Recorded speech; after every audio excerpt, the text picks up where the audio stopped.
Hey admins, how we doing out there today? Coming from the backyard again.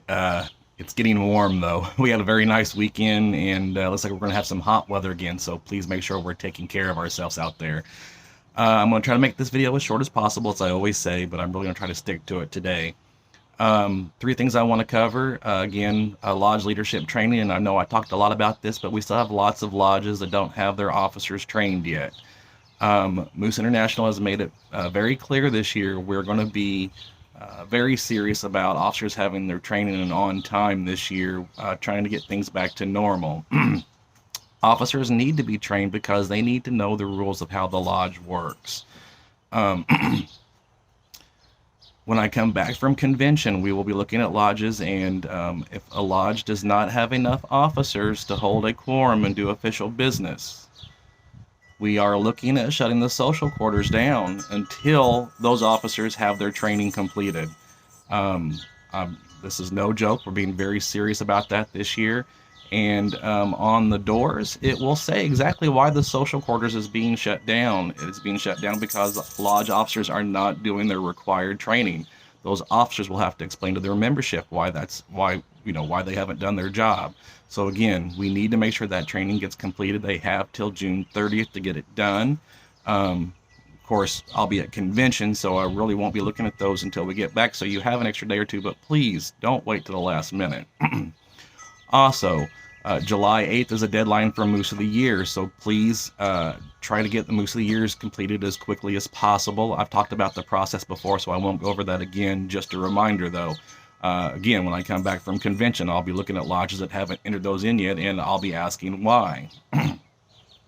Last but not least, we have talked about in the past about having house rules up and gaming rules up in the social quarters. Not going to go over house rules just yet. We're going to cover that in another video. And the basic house rules, of course, are covered with your Moose International policies poster you have up, but all lodges have some local rules that need to be posted. But again, that'll be the future. What we're talking about today is the gaming rules, and I have attached a flyer as an example that the lodge may want to use. They may want to add to it. I tried finding the old one from the excise that was put out when gaming first became legal about 12 or 13 years ago, and cannot find it anywhere. But excise and the gaming commission are going into lodges and asking where those are at, and sometimes they have fined lodges, sometimes they are just as a recommendation, make sure that's something that needs to be changed, and they'll come back and look and see whether it's been done or not. The one that I have added is just your very basic rules that we all have to abide by, and then we ask that you add any extras. I didn't put it on there, but I would suggest on there the actual gaming rule is that the minimum you can do is once a game is closed, they have 7 days to get their winnings. Most lodges use 30 days. And that's what I recommend, and that is one of the rules that technically you're loosening up the rule per se from the state, but you're allowed to. So 30 days, you can make that longer. That's perfectly fine. I don't suggest more than 30 days. We have to remember sometimes we have people traveling and visitors coming from other lodges or passing through and going to come back later on. So sometimes saying 7 days from the day the game closes is a little bit too specific, because if you have one of those big games, it may take days for it to go off, and then you don't know when it's went off, and you have to be in there within 7 days from that. So it's a little confusing. Also, on those posters, we should have specific house rules for gaming house rules that are specific to your lodge.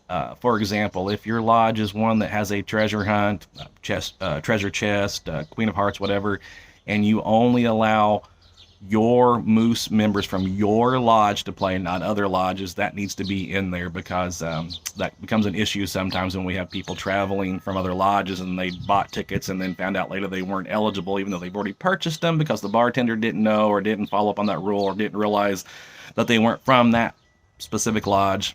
So those kind of rules need to be posted too.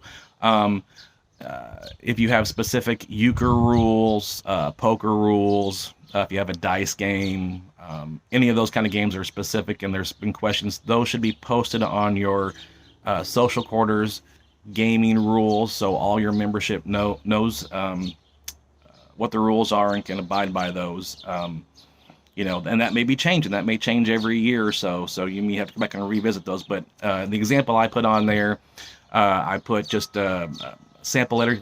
You don't have to use it. You may want to use it. But I put a few specific rules on there that we all have to abide by that are very generic. And then you can add others on there as well. And that needs to be posted in the social quarters. That's all I have. And I stayed 5.5 minutes. Hey, you guys have a good week. We'll see you next week one more time before convention. Take care.